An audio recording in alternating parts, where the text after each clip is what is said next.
Because in an interview, there's no real... She has no power over me in a way, right? He's not a superior. Hi, so in today's video I'm going to be talking about my top 10 red flags to look for when you're interviewing for a PhD. But first I'm going to start with a testimony from one of my friends about their PhD experiences. So I hope you enjoy, and then after that I'll run you through my top 10.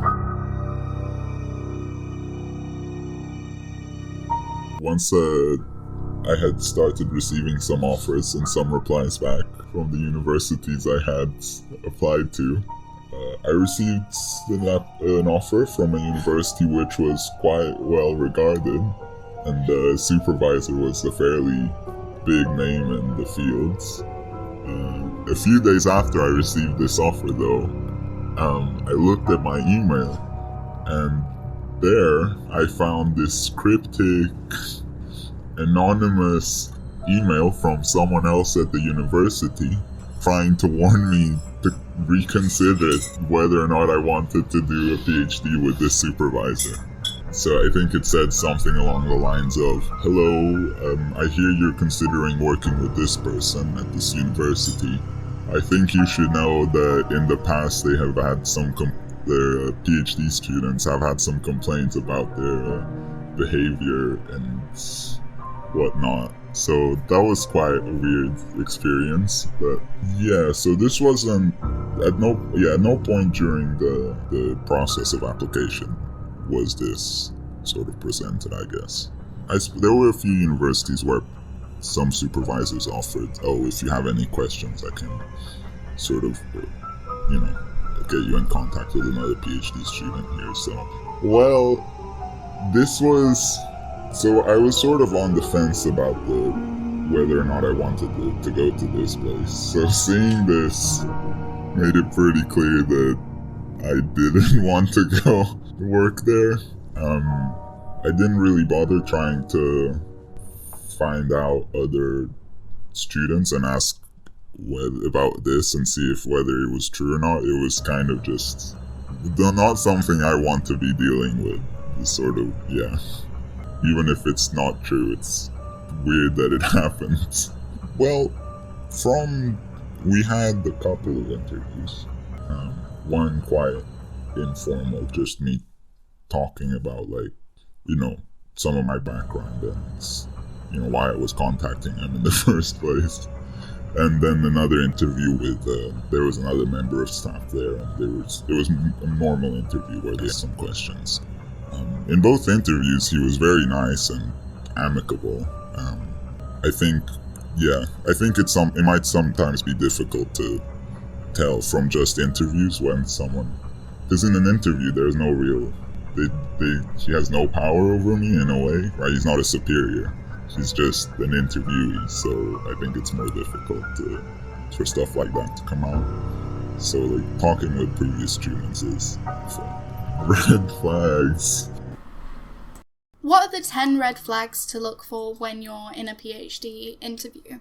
So the first one is either you've not been put in contact with the current students, something along those lines. If the PhD supervisor who's interviewing you and you've kind of gotten to the interview stage and it's all looking good, hasn't given you the opportunity to speak to current students about their experiences. In most of my interviews, I was given the opportunity to walk around the campus with a previous or current student, ask them questions about their research, and I found that really helpful in making my decision to go to the university that I did.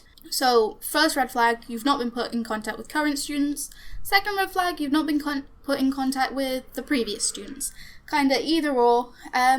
So the third red flag is if you are able to speak to the students and they're not saying anything positive. So maybe they kind of say, "Oh, these are the hours you work," or just kind of very factual things, nothing kind of like, "I really enjoy working here," or "I really enjoy collaborating with the supervisor," or "I've been given lots of opportunities."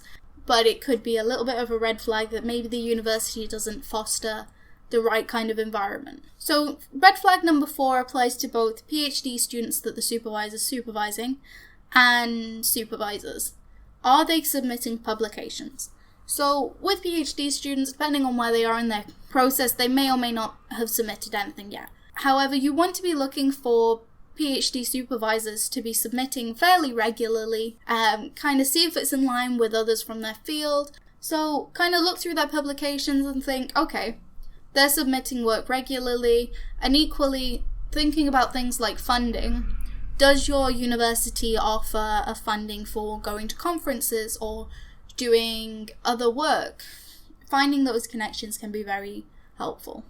So off the back of that, number 5, maybe your supervisor isn't a professor, maybe you don't think they're very notable in their field, or they don't have many collaborators in their field. None of these 3 things are necessarily stop everything, don't go there, red flags.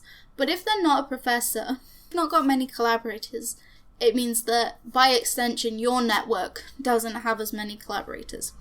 So number 6, their PhD students finish late, they don't publish, or they leave academia. Because if a lot of the PhD supervisors' students are not finishing on time, that could be an indication that there's an issue with the expectations they're laying out for them. Worrying low proportions of a particular demographic. 8, they treat you or anyone else that you kind of see them interacting with maybe they don't have as much respect as you think they should, or they're being unkind, or there's just a kind of animosity there. Kind of treat that as a red flag, because if they're exhibiting it now, they will probably continue or be even worse. So number 9, but if you're going for an interview and you kind of see the shared space or the office workspace for PhD students, and it's completely empty, a weird time where it would make sense to be empty, it kind of would be a red flag, because why don't they want to be in a shared workspace? Number 10 is just very short and simple. If anything throughout your interview gives you a bad gut feeling, the best thing to do is consider just asking if they want to meet again before you make the decision, or speak to students and get a little bit more information before committing to it. Trust your gut. I hope that helps. Like and subscribe. Goodbye.